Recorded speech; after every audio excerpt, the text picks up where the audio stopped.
রুমে অনলাইন মিটিংয়ে ছিলাম, এই অবস্থায় ৬-৭ জন গেছে, কোনো কথা ছাড়াই গিয়ে হামলা শুরু করে দিয়েছে। আমরা একবারে অপ্রস্তুত ছিলাম। আমার সহবিজ্ঞান সহতত্ত্ব গবেষণা ছিল এবং আমার অফিসের একজন সহকারী ছিল।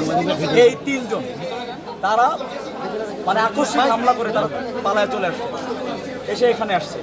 ডক্টর স্যার এর আগে যেটা হয়েছে যে এই ছেলে কিন্তু ছাত্রলীগের সংশ্লিষ্ট গতকাল স্যারের সাথে এই মানে উচ্চবাচ্য করছে, যেটা এই ছেলেটাকে বললাম স্যার পুলিশে দেন, স্যার পুলিশে না দিয়ে তাকে বললাম পুলিশে দিচ্ছি, পুলিশ নিয়ে গেল, নিয়ে ইয়াতে ছেড়ে দিল, জয় চত্বরের সামনে ছেড়ে দিল। সেই ছেলেটা আমি গিয়ে বসছি মাত্র গিয়ে আমার উপর গিয়ে হামলা করছে। এটা দায় আমি মূলত কাকে দিই? ওখানে সংশ্লিষ্ট যত সাধারণ শিক্ষার্থী ছিল আজকের এই ঘটনায় আমার উপরে হামলা হতে পারে, তাদের উপর হামলা হবে না এটার গ্যারান্টি। এখানে আসার পরে প্রক্টর স্যার তাদের ভিতরে ঢুকে গেটে তালা লাগাই দিল। এটা জানা কথা যে এখানে রিডিং রুম, এখানে পরিবেশ নষ্ট হবে। সে একটা দপ্তরে গিয়ে হামলা করে আসছে, এখানে ব্যক্তিকে হামলা করে যেত, সে আচ্ছা শুধু গিয়ে হামলা করে আসছে। এখানে একদম টু দ্য পয়েন্ট একটা প্রশ্ন করি।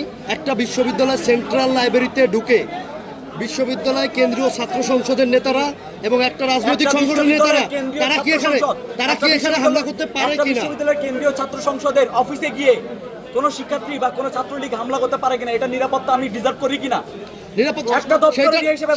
সেটার প্রতিবাদ স্বরূপ কি আপনারা আইনের হাতে তুলে দিয়ে দেখলাম তো কি হলো?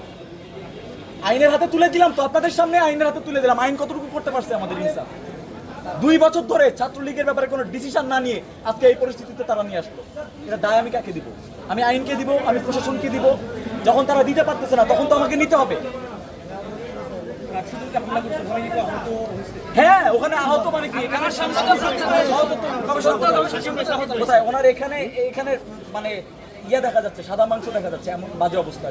অনেকে আকস্মিকভাবে হামলা করা হয়েছে। ওরা ছিল 7 জন, আমরা ছিলাম মাত্র 3 জন। এবং আমরা জাস্ট বসে, আমি তো সহতত্ত্ব গবেষণার সাথে কথা বলতেছিলাম, আকস্মিকভাবে তারা গিয়ে হামলা করছে। আমি চিনি না তাদের। এখানে আরেকটা জিনিস আমার দেখেন অবস্থা, এদের মানে এইখানে আপনারা তাদেরকে ধরতে আসছিলেন, এর পরবর্তীতে একটা পরিস্থিতি সাধারণ শিক্ষার্থীদের সাথে রাকসু এবং শিবির নেতাদের হাতাহাতি এবং বাকবিতণ্ডার ঘটনা ঘটেছে। তাদেরকে ধরতে আসা হয়েছে, তারা পালায় ভিতরে গেছে। তখন কি স্টুডেন্টরা বা আবার হল সংসদ প্রতিনিধিরা, আপনারা হল সংসদ প্রতিনিধি আর শিবির গুলায় ফেললে তো হবে না ভাই। দুজনই ছিল।